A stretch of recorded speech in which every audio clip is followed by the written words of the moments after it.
Pinarangalan sa isang Heroes Welcome Ceremony sa Malacanang ang mga Pilipinong peacekeeper na galing sa Golan Heights. Tinaguriang greatest escape ang pagtakas ng mga Pinoy peacekeeper sa mga rebelding Syrian sa gitna ng standoff noong Agosto. May ulat on the spot si Teresa Andrada. Tere? Rafi, Pia, halos katatapos lamang ng isang Heroes Welcome Ceremony na iginawad sa Rizal Hall kanina sa Malacanang para sa mahigit 300 Filipino peacekeepers na ipinadala sa Golan Heights kamakailan. Ginawara ng mga medalya ang ilan sa mga natatanging sundalo dahil sa kanilang pinamalas na leadership at katapangan sa gitna ng tensyon sa pagitan ng mga Syrian rebels. Binigyan ng Distinguished Service Medal si UNDOF Chief of Staff Colonel Ezra James Enriquez at Lieutenant Commander Ted Damusmog. Si Enriquez ay kinilala dahil ito ang naglatag ng defense posture ng mga Filipino peacekeepers.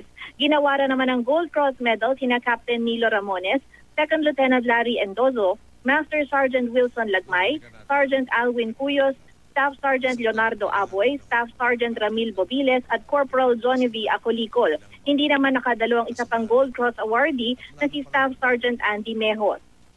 Sa kanyang talumpati, pinasalamatan at pinapurihan ni Pangulong Noynoy Aquino ang mga Filipino peacekeepers sa kanilang katapangang ipinamala sa kabila ng malalaking hamon na kanilang kinaharap.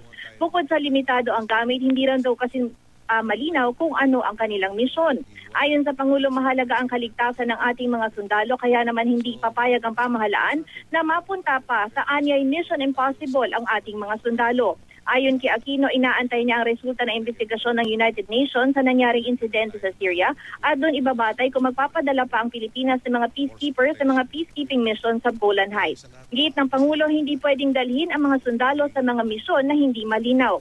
Kasabay nito ay inanunsyo na rin kanina sa Malacanang na ang mga sundalo, ang susunod na lang misyon ay ang pagprotekta at pagbigay ng seguridad sa Santo Papa na darating sa Enero sa 2015. Bukod dyan, ang susunod din nilang misyon ay ang pagbabantay din at pagbibigay ng proteksyon sa mga APEC leaders na darating din sa 2015. At yan muna ang latest mula dito sa Malacanang. Rafi, Pia.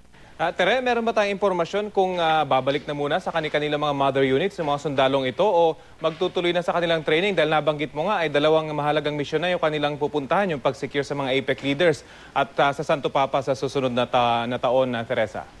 Oo, Rafi, nabanggit kanina, no, pagkatapos nitong welcome ceremony dito sa Malacanang at saka sa AFP, ay magbibigyan muna ng 15 araw na bakasyon itong ating mga magigiting na mga sundalo para makasama ang kanilang mga pamilya. Dahil pagkatapos nga daw nitong kanilang misyon, mula nung dinala sila sa Golan Heights at pagdating dito ay hindi pa raw nila nakakasama ang kanilang pamilya.